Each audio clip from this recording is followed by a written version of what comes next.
Hey y'all, welcome to Naked Talk with Unprocessed Jess.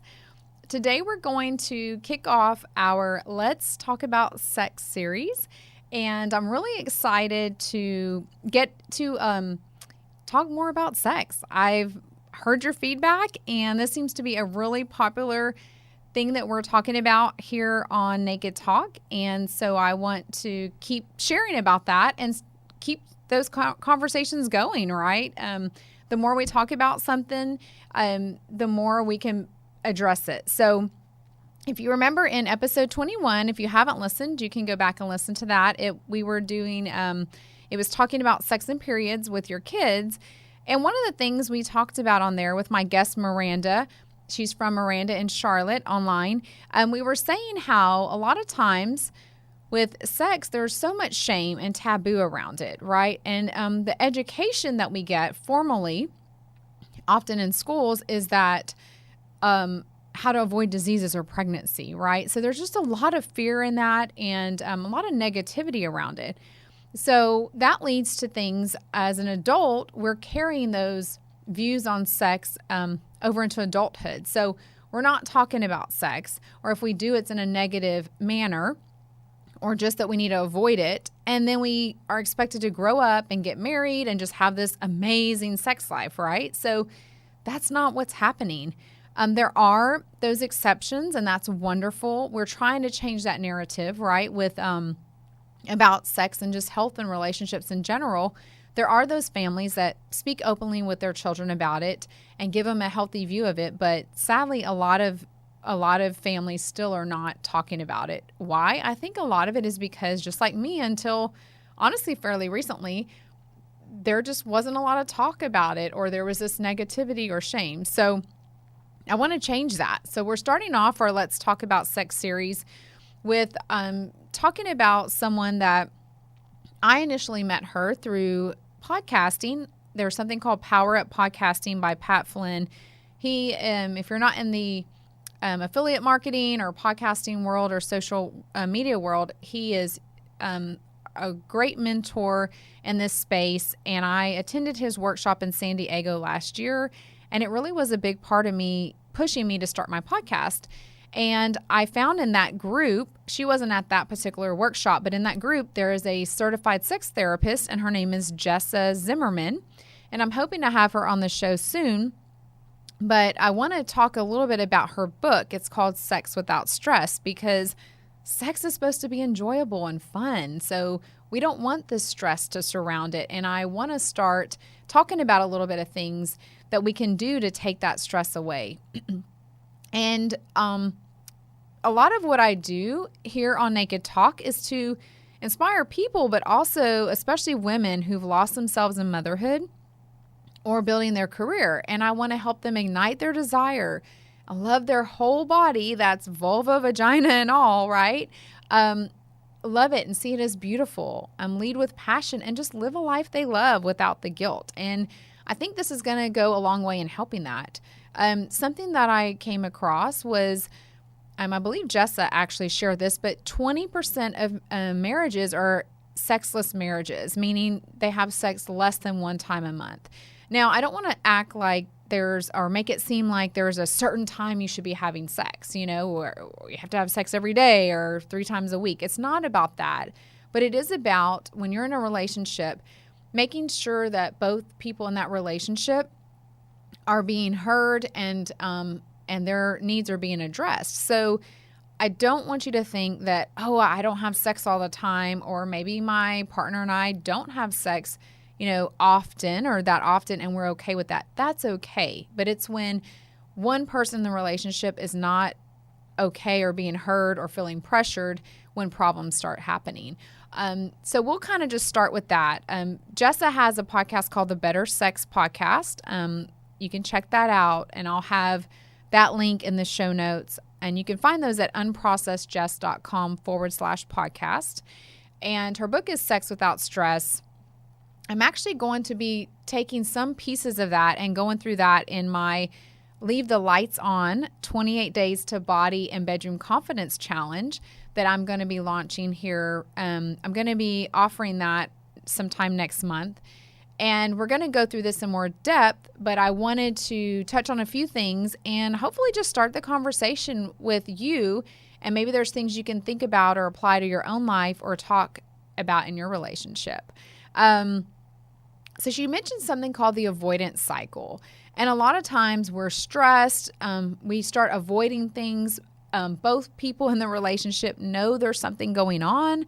They're aware of it, but they're either not talking about it or they're just pushing it aside. That doesn't make it get any better. It still exists. It's just being ignored. And she mentioned something called desire discrepancy. And that's kind of what I was talking about earlier. It's not that there's some magic formula, way to have sex or times that you should have sex, but it's managing that desire discrepancy between the two partners involved because you're two different people. We're going to go through different seasons in life. Your work schedule, you might have a new project or a new promotion or maybe a loss of a job or grief of a loved one. I've talked about staying healthy, also trying to feel sexy during grief. Like, it's not easy. I've had my share of grief even recently, and it does affect all areas of your life. So you want to take that into consideration in a relationship, that they're not always going to be on the same page. So there's two different types that she shares about, I guess, two different approaches you can take. There's someone that's a proactive with sex, and that's just like the person. Think about, they're always thinking about sex. They're fantasizing. They're thinking about it all the time. So you associate that with that person having a high libido or sex drive. And then there is reactive. So this is when maybe you're fine. Like, you're like, I'm going through my day. I'm busy. I've got things to do. Sex is maybe not the last thing on your mind, but it's definitely not the first, second, third, fourth, or fifth thing. You're fine with it, but you're fine without it. And sometimes it just takes a little bit of something going, like maybe once you start with foreplay or you're in a certain situation or maybe your partner kind of brings things up and you get going. Now you're fine. Like, your sex drive is, your libido is starting to work. So there's proactive and there's reactive. And that can lead to one partner having less of a desire or expressing that, right? But the person with less desire, they often feel pressured, right? You may have been in that situation where you're like, I don't want to have sex, but I feel pressure to have sex because I want to show my partner that I love him or her and care about them, or I want to please them. Whereas a person with the higher drive at the time, they're looking to sex as I'm feeling loved, I'm feeling accepted and wanted, but that's where the miscommunication happens. And once again, there's just so much stress around sex, and we want to keep this enjoyable because that's the purpose. Like, yes, as we mentioned before, and in that episode with Miranda, we talk about sex being, yes, it is one way to express love, be intimate, create another human. But that's not all that it's about. It's to be enjoyable and have pleasure. So what are some ways that you can, if you're sitting there and you're thinking or standing, whatever, and you're like, okay, so I get it, Jess. We're not on the same page. My partner and I, our desire level isn't there. Or maybe you're not in a relationship, but you have been in one in the past and it wasn't what it should be. And you want to start taking those steps to, one, learn about yourself. And I've said this before, and we're going to go over this in the challenge as well, but get to know your body. How can you express to someone else what you like and what you desire if you don't know your body and you don't know yourself what you like? So I really encourage you, take that time just to be alone with yourself. This does not always have to be a quote unquote like sexual touch. It might just be your skin, like just really taking time like, oh, that felt good, or what do I like? So start thinking about those things. And Jessica goes over 9 things, excuse me. And we're going to cover a few of them here. You can buy her book. I bought mine on Amazon. I'll put a link in the show notes as well. And maybe we'll have her come on and talk about more, but really, prioritize intimacy. It might sound so common, but it's true. If you want something to happen, you have to make it a priority or it's not going to happen. And that goes for anything. your business if you're an entrepreneur, your career if you are building a career, your family, your health. You have to prioritize it. Now, if you're like me, you're probably busy.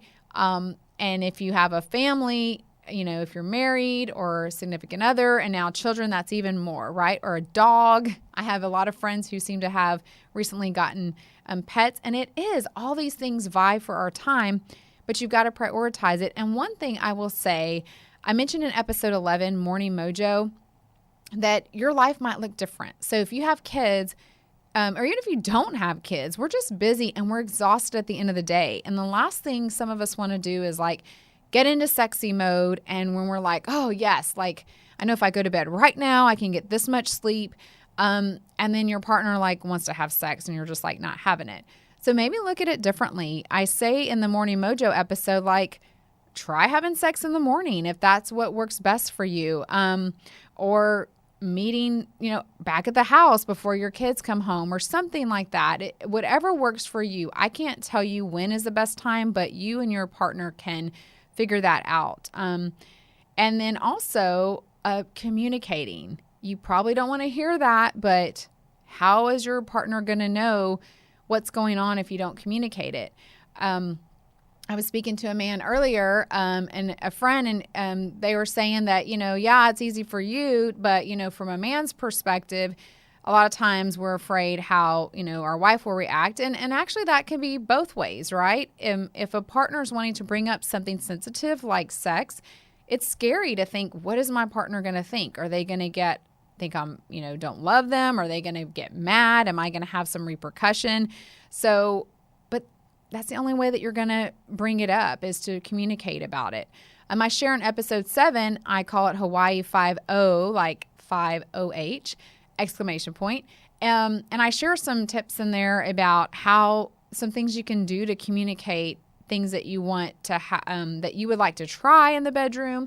But even before that, just talking about it and saying in a positive way, when you're not stressed and you're not having sex, preferably, look, I know this has been going on. I've let it go on for a long time and I should have said something earlier, but I didn't. I want us to have a great relationship. Let's work on this. And then maybe open it that way. You don't want to go at the other person with blame or that there's something wrong with them. I know it's scary, but the best way to address it is to start communicating about it.